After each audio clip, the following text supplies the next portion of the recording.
সহ আরো ৮টি ইসলামিক দল তারা মাঠে নামবে ইতিমধ্যে তা ঘোষণা করেছে।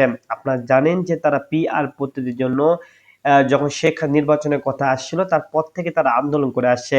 তারপরও যখন মানছে না তখন গণভোটের কথা বলছে যে গণভোটে কাদের সংখ্যা বেশি হয় সে অনুপাতে তারা পিআর পদ্ধতি যদি গ্রহণযোগ্য হয়ে থাকে তারা পাবে, না হলে যেভাবে নির্বাচন হয়ে থাকে ঠিক সেইভাবে থাকবে। তবে এইবার এই ৮টি দল সমঝোতার কথা থাকলেও তাদের ভিতরে আসন সমঝোতা না হওয়ার কারণে তারা আহ, একটি ব্যালট দিতে পারছে না, ইতিমধ্যে তা ঘোষণা করেছেন। তবে তারা এক হয়ে পিআর পদ্ধতি নিয়ে যে কথাগুলো হয়েছিল সেটার জন্য কিন্তু তারা এখনো শক্ত অবস্থান করছে। জুলাই সনদ বাস্তবায়ন আদেশ জারি এবং ওই আদেশের উপরে নভেম্বরে গণভোট আয়োজন করা হয়েছে। ৫ দফা দাবিতে প্রধান উপদেষ্টাকে স্মারকলিপি দিবে জামাত ইসলাম সহ আরো ৮টি দল। সকাল ১১টায় রাজধানীর পল্টন মোড়ে জামাত ইসলাম শেষে প্রধান উপদেষ্টার বাসভবনের যমুনায় গিয়ে এই স্মারকলিপি প্রদান করা হবে।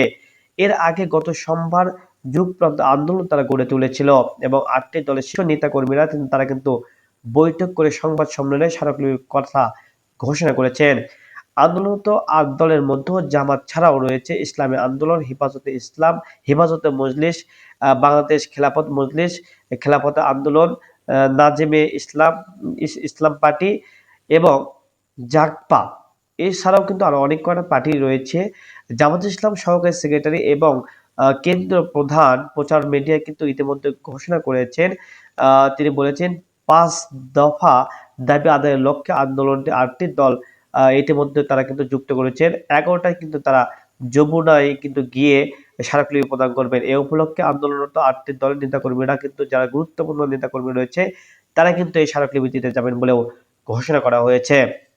তবে এই ডাক কিন্তু জামাতের পক্ষ থেকেই দেওয়া হচ্ছে, এমনটাই কিন্তু জানানো হচ্ছে।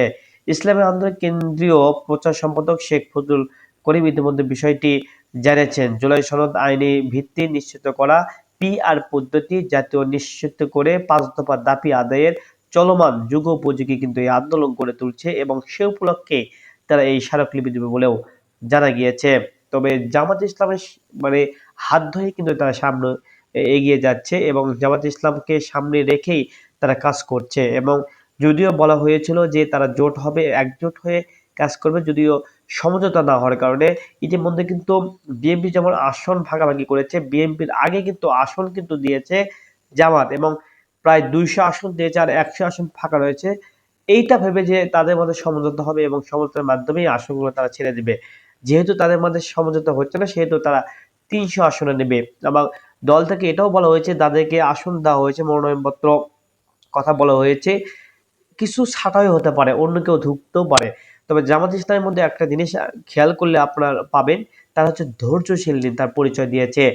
বিএনপি মনোনয়নপত্র যারা পায়নি ইতিমধ্যে তাদের নেতাকর্মীরা রাস্তায় নেমেছে, টায়ার জ্বালিয়েছে, এগুলো আমরা দেখেছি। কিন্তু এই নেতাকর্মীদের ভিতরে মানে একদম ধৈর্যশীল যে পরিচয় তা আমরা প্রমাণ পেয়েছি আহ আমির হামজার কাছ থেকে, কারণ আমির হামজা দলীয় ভাবে কোনো কাজ করতে আমরা দেখিনি। কুষ্টি আসন থেকে যিনি লড়তেছে, আমির হামজা দিনের কথা বলতো, আমরা জানতাম না যে তিনি জামাতের একজন কর্মী ছিলেন। হঠাৎ করে তাকে মনোনয়নপত্র দেওয়া হলো, অথচ তিনি ওখানে কিন্তু অনেক নেতাকর্মীরা পাওয়ার যোগ্য ছিল, তাদেরকে না দিয়ে এখানে আমির হামজাকে দেওয়া হয়েছে। তারপরে কোন নেতাকর্মী এখন পর্যন্ত আমরা দেখিনি রাস্তায় নেমেছে বা এর প্রতিবাদ জানিয়েছে, কোনো কিছু আমরা দেখিনি। তাই এই জামাত ইসলাম একটি ধৈর্যশীল পরিচয় দিয়ে থাকে সব জায়গায়। তবে এদেরকে নিয়ে তারা সামনে এগিয়ে যাচ্ছে এবং যে দাবিগুলো তারা জানিয়েছে সেই দাবিগুলো তারা পূরণ করে ছাড়বে এমনটা কিন্তু উল্লেখ করেছে। নয়তোবা তারা রাজপথে নামে কিভাবে আদায় করতে হয় তা কিন্তু ইতিমধ্যে বলেছেন। ইতিমধ্যে জামাতের একজন সেক্রেটারি কিন্তু বলেছেন যে সোজা আঙুলে যদি ঘি না হতে তাহলে আঙুল বাঁকা করতে হবে, যার জন্য কিন্তু তুপের মুখে বলেছে এবং সমালোচনার ঝড় কিন্তু তাকে নিয়ে হচ্ছে। সামাজিক যোগাযোগ ঘুরলেই দেখা যায় যে তার একটা ঘির একটা অ্যাডভাইস কিন্তু আমরা দেখতে পাচ্ছি, হাস্যকর কিছু বিষয়গুলো। এই কথার ভিত্তিতে কিন্তু তারা এই বিষয়গুলো তুলে ধরেছেন। তবে এই আন্দোলন তারা আগে থেকে করে আসছে এবং তার সমর্থন জানিয়েছে, কিন্তু আমরা অনলাইনে দেখেছি হ্যাঁ বা না, তবে সেখানে হ্যাঁ সংখ্যা বেশি ছিল এবং সেখানে কথা বলেছিল অনেক নেতাকর্মী দেখিয়েছি আমরা, বলেছিলেন যে এটা যুগোপযোগী একটা আন্দোলন এবং এই আন্দোলন তাদের পিআর পদ্ধতি সহ আরো যে কয়েকটা দাবি সনদ, জুলাইয়ের সনদ যারা করেছে সনদ পাওয়ার জন্য, এটা কিন্তু যুগোপযোগী একটা মানে দাবি, তারা এই দাবি অবশ্যই পূরণ করতে হবে এমনটা কিন্তু তারা উল্লেখ করছে।